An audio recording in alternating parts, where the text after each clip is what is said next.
بسم اللہ الرحمن الرحیم۔ السلام علیکم۔ میں پاگلوں کی طرف بس دوڑتا ہی چلا جا رہا تھا اور میرے ذہن میں ڈاکٹرز کی بس یہی بات گونج رہی تھی کہ ہم مجبور ہیں، جب تک آپ لوگ فیس جمع نہیں کروا دیتے ہم لوگ کچھ بھی نہیں کر سکتے۔ میں بھاگتا ہوا سیدھا نوید کے دروازے پر ہی جا کر رکا تھا کیونکہ اب تو بس وہی میری آخری امید تھی۔ میں نے جلدی سے دروازہ کٹکھٹانا شروع کر دیا تھا اور میں دروازے پر سے ہاتھ تک اٹھانا بھول گیا تھا۔ پھر کچھ ہی دیر کے بعد مجھے نوید کی آواز آئی تھی، ارے کون ہے بھائی، تھوڑا صبر کر لو، کیا دروازہ توڑنے کا ارادہ ہے تمہارا؟ اور پھر جیسے ہی نوید نے دروازہ کھولا وہ میری حالت دیکھ کر گھبرا گیا تھا اور مجھ سے پوچھنے لگا، کیا بات ہے اسد، سب ٹھیک تو ہے نا؟ تو میں نے جلدی سے کہا تھا کہ نہیں، کچھ بھی ٹھیک نہیں ہے، سائرہ باجی اسپتال میں داخل ہے اور مجھے کچھ پیسے چاہیے، تم مجھے ادھار دے دو، میں کچھ ہی دنوں میں تمہیں واپس کر دوں گا۔ تو میری بات سن کر نوید کے چہرے پر بہت شرمندگی آ گئی تھی اور وہ مجھ سے کہنے لگا تھا، یار میں تم سے بہت شرمندہ ہوں کیونکہ آج کل کاروبار ٹھپ ہے جس کی وجہ سے حالات بہت خراب ہیں۔ نوید کی بات سن کر میں بہت مایوس ہو گیا تھا۔ مایوسی کے اثرات میرے چہرے سے بالکل صاف عیاں ہو رہے تھے، اس لیے میں نے گھر جانے کے لیے ابھی قدم اٹھایا ہی تھا کہ اچانک نوید نے مجھ سے کہا تھا کہ رکو، میرے پاس ایک راستہ ہے جس سے تم پیسے حاصل کر سکتے ہو۔ تو میں نوید کی بات سن کر میری بے جان ہوتی ہوئی آنکھوں میں چمک آئی تھی، اس لیے میں نے جلدی سے نوید سے پوچھا تھا کہ کون سا راستہ ہے؟ تو نوید نے مجھ سے کہا تھا کہ راجہ بازار میں شانو نام کی ایک فقیرنی رہتی ہے، جو بھی اس کے ساتھ رات گزارتا ہے تو وہ بندہ راتوں رات امیر ہو جاتا ہے۔ نوید کی بات سن کر میں اگلی لمحے اس پر چلایا تھا کہ تم پاگل تو نہیں ہو گئے ہو جو اس طرح کی بیکی ہوئی باتیں کر رہے ہو؟ تو نوید نے میری باتیں سن کر مجھ سے کہا تھا، یار اس وقت تمہیں جوش سے نہیں بلکہ ہوش سے کام لینا چاہیے، آخرکار یہ سائرہ باجی کی زندگی کا سوال ہے۔ اس لیے نوید کی بات سن کر میں بھی سوچ میں پڑ گیا تھا۔ اب میرے دل اور دماغ کی جنگ شروع ہو گئی تھی کیونکہ ایک نامحرم عورت کے ساتھ وقت گزارنا قطعی ایک غیر مناسب سی بات تھی، کیونکہ میں ایک امام مسجد کا بیٹا ہونے کے ساتھ ساتھ 5 وقت کا نمازی، پریزی اور تہجد گزار بندہ تھا، اس لیے مجھے حلال اور حرام میں فرق کا پتہ تھا۔ اس وجہ سے میں نے آج تک اس طرح کا کوئی کام کرنا تو دور کی بات ایسا کرنے کے بارے میں کبھی سوچا نہیں تھا۔ مجھے اس طرح سے سوچ میں ڈوبا ہوا دیکھ کر نوید نے میرے کندھے پر ہاتھ رکھا تھا اور سوالیہ نظروں سے میری طرف دیکھا تھا۔ پھر میں نے بھی حالات سے مجبور ہو کر آخرکار غلط راستے کا انتخاب کر لیا تھا، اس لیے میں نوید کے ساتھ شان و فقیرنی کے ٹھکانے کی طرف چپ چاپ چل پڑا تھا۔ پھر ایک جگہ پر پہنچ کر کچھ ہی فاصلے پر ایک عجیب و غریب سی حلیے میں سڑک کے کنارے بیٹھی ہوئی عورت کی طرف اشارہ کر کے نوید نے مجھ سے کہا تھا کہ وہ جو سامنے عورت بیٹھی ہوئی ہے وہی شان و فقیرنی ہے اور اس کے پاس ہی تمہاری مشکل کا حل ہے۔ لیکن شان و فقیرنی کو اس طرح سے گندے حلیے میں دیکھ کر میں نے نوید سے حیرت ہوتے ہوئے پوچھا تھا کہ یہ بلا میری کیا مدد کرے گی؟ اس کے پاس تو خود اس کے رہنے کا ٹھکانہ موجود نہیں ہے اور یہ بے یار و مددگار اس سڑک کے کنارے بیٹھی ہوئی ہے۔ تو میری بات سن کر نوید نے ہنستے ہوئے مجھ سے کہا تھا کہ یار اسی بات کا راز تو آج تک کوئی نہیں جان پایا تھا کہ یوں در بدر کی ٹھوکریں کھانے والی فقیرنی آخرکار کسی کو کروڑ پتی کیسے بنا دیتی ہے۔ پھر نوید نے میرا کندھا تپایا اور مجھ سے کہا کہ اب مزید وقت ضائع نہ کرو اور اس کے پاس جا کر پیسوں کا کچھ انتظام کرو۔ تو نوید کی بات سن کر میں سر کو جھکائے ہوئے شان و فقیرنی کے پاس گیا تھا۔ جیسے ہی میں اس فقیرنی کے پاس پہنچا تو اس نے اپنا چہرہ اٹھا کر میری طرف دیکھا تھا۔ میری نظر شان و فقیرنی کی چہرے پر پڑتی ہی مجھے اس سے وحشت ہونے لگی تھی اور ایک عجیب سا خوف محسوس ہوا تھا۔ کسی چیز نے مجھے اس کے پاس جانے سے روکا تھا، میں چاہنے کے باوجود بھی اس کے قریب نہ جا پایا تھا۔ مجھے شان و فقیرنی کے چہرے کی طرف دیکھ کر اس سے کراہت ہونے لگی تھی کیونکہ اس کا چہرہ بری طرح سے جھلسا ہوا تھا، اس لیے میں اس کا چہرہ دیکھتی ہی وہاں سے بھاگ گیا تھا۔ اور جیسے ہی میں گھر میں داخل ہوا تھا امی مجھے دیکھ کر بھاگتی ہوئی میرے پاس آئی تھی اور بڑی ہی امید سے میری طرف دیکھتے ہوئے انہوں نے مجھ سے پوچھا تھا کہ بیٹا پیسوں کا کچھ انتظام ہوا؟ تو امی کی بات سن کر میں ان سے نظریں نہیں ملا پا رہا تھا، اس لیے میں نے ان سے نظریں چراتے ہوئے بس نفی میں ہی سر ہلایا تھا۔ پھر امی نے فوراً ہی میرے سامنے ہاتھ جوڑ لیے تھے اور روتے ہوئے مجھ سے کہنے لگی تھی کہ خدا کے لیے بیٹا کچھ بھی کر کے پیسوں کا کوئی انتظام کر دو اور میری بچی کی زندگی بچا لو۔ امی کی طرح میں بھی بہت مجبور تھا، اس لیے میں نے بے بسی سے امی کو دیکھتا ہوا اپنے کمرے میں چلا گیا تھا، اور میری آنکھوں کے سامنے بس سائرہ باجی کا چہرہ ہی گھوم رہا تھا جو تکلیف کی شدت سے زرد ہو چکا تھا۔ سائرہ باجی کی زندگی بچانے کے لیے اب میرے پاس صرف ایک ہی راستہ تھا، اور وہ تھا شان فقیرنی، جس کا خیال میرے ذہن میں آتی ہی مجھے اس سے کراہت محسوس ہونے لگی تھی۔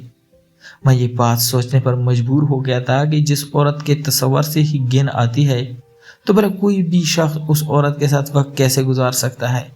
یقیناً انسان کی مجبوریاں ہی ہوتی ہے جو انسان کو اس حد تک مجبور کر دیتی ہے۔ یہی سب کچھ سوچتا ہوا میں اٹھا تھا اور پھر چلتے چلتے شان فقیرنی کے پاس ہی جا کر رکا تھا۔ اس نے میری طرف دیکھا تھا اور پھر مجھے دیکھ کر ایک تمسخرانہ انداز میں مسکراتی۔ میں اس کے اس طرح سے مسکرانے پر ایک عجیب سی کیفیت کا شکار ہو گیا تھا، اور اس سے بامشکل بس اتنا ہی کہہ پایا تھا کہ مجھے آپ سے کام ہے۔ وہ پھر اسی مخصوص انداز میں مسکراتی تھی اور مجھ سے کہنے لگی آؤ میرے ساتھ۔ میں گھبراتا ہوا اس کے پیچھے چل دیا تھا۔ شان فقیرنی مجھے کھنڈرات نما ایک عمارت میں لے گئی تھی۔ وہ عمارت بالکل ہی ٹوٹی پھوٹی سی تھی، اس کا صرف ایک ہی کمرہ ہی باقی عمارت کے کمروں میں کچھ بہتر حالت میں تھا۔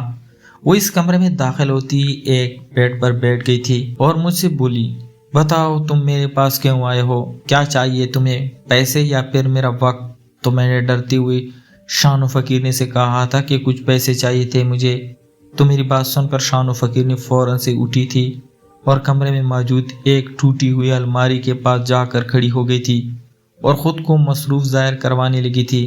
مجھے لگا تھا کہ شاید وہ اب میرے ساتھ مذاق کر رہی ہے، لیکن کچھ ہی لمحوں کے بعد اس نے میرے سامنے پیسوں کی ایک گڈی رکھی تھی، جسے دیکھ کر میری آنکھیں کھلی کی کھلی رہ گئی تھی، اور میں نے حیران ہوتے ہوئے شان فقیرن سے کہا تھا کہ اتنے پیسے؟ تو وہ فوراً مجھے اس قدر حیران ہوتا دیکھ کر بولی تھی کیا پیسے کم ہے اور چاہیے؟ تو اس کی بات سن کر میں نے اسے ہکلاتے ہوئے کہا تھا کہ نہیں بلکہ یہ پیسے بھی میری مدد سے بہت زیادہ ہیں۔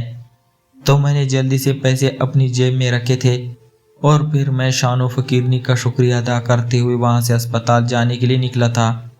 لیکن جو ہی میں شان فقیرنی کی اس کنڈر نما مکان سے نکلا تھا تو اسی وقت مجھے ابو کی کال آ گئی تھی، اور پھر میں نے ابو کی کال اٹھاتی خوشی کے مارے ان سے کہا تھا کہ آپ پریشان نہ ہو، پیسوں کا انتظام ہو گیا ہے اور میں بس تھوڑی ہی دیر آپ کے پاس لے کر آتا ہوں۔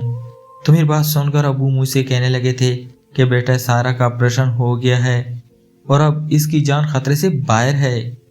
میں نے تمہیں بس یہی بتانے کے لیے کال کی تھی، ہمیں اب فیس صبح جمع کروانی ہوگی، اس لیے تم صبح ہی پیسے لے کر اسپتال آ جانا۔